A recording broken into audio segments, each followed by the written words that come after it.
Well, this is Tim here from Your Six Studios. Today in this video, I'm going to show you how to turn on this heated steering wheel on your Tesla vehicle. And this is very easy to do.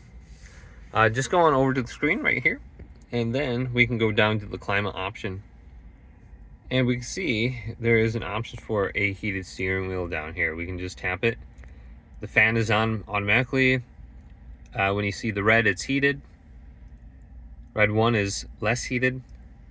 Then we have the fan on, so you can just set it to auto. Usually I just set it to auto with the fan.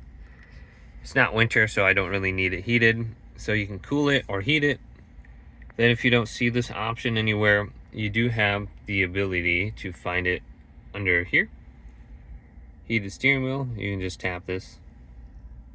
If it's a big deal, you can just put it down where my apps are located. So I'll just put it to auto. For some reason it's not working there, so I'll just go back to here, auto. Okay, that'll be good. Hopefully this video did indeed help you out.